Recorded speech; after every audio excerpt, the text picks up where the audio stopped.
You ready? Hello everyone, my name is Mr. Healy and I teach French, I teach drama, but I'm in charge of life at Lady Lumley's.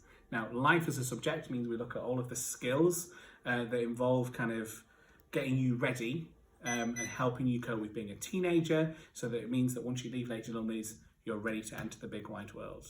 Now, I want to talk to you and I want to read you an extract from Marcus Rashford's You're a Champion. Now, I'm really quite a fan of Marcus Rashford. He's done a lot recently to kind of look after and promote well-being. And I want to read you a bit where he talks about overcoming a challenge that he faced.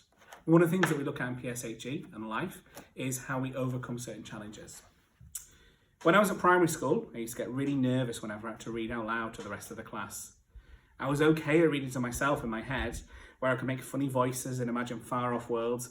But when I was reading out loud, I don't know, I'd make more mistakes than usual, and it used to bother me a lot. When you get nervous, you have this thought that other people might see you when you're not at your best, that they might think you're not clever enough or not cool enough, and then you worry about feeling embarrassed. When I was reading in my own head, there was no danger if I made a mistake or had to repeat a page because I lost my place. But when I was reading out loud, my mind would start wandering, worrying that I was saying the words too fast or too slow, or that my classmates weren't enjoying it. When my mind did that, I wasn't focused on what was on the page, and that led me to making more mistakes. I was nervous because I didn't want to look silly in front of my classmates. And then when I did look silly, or I should say when I thought I looked silly, I got more nervous. I got caught in a loop where my fear of being embarrassed led to me being more embarrassed. After a while, I got tired of it. Part of me wanted to duck out of view whenever the teacher was choosing someone to read aloud, but I knew that if I ran away from my problems, they'd never go away. So I decided to do something about my nerves.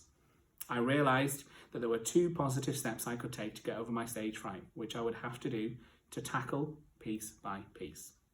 Number 1, I needed to get out of my comfort zone. I started reading out loud more, sometimes in class and sometimes at home, whenever I got the chance. And in doing so, I realised that I could do uncomfortable things and that over time, these things can become more comfortable.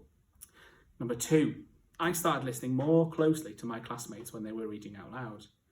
I noticed when they made a mistake, they just carried on reading as if nothing bad had happened. And it made me realise that they were able to move on because nothing bad had happened. When the other kids made a mistake while reading, they didn't fixate on it. Their minds didn't get bogged down wondering what other people were thinking about them. They took a moment, looked at the mistake, and then they fixed it. They controlled what they could control and carried on. In the end, that's all you can do. Now, we're going to look at things like resilience and controlling and worrying about things that we can worry about next year. So I'm really looking forward to meeting you. Bye-bye.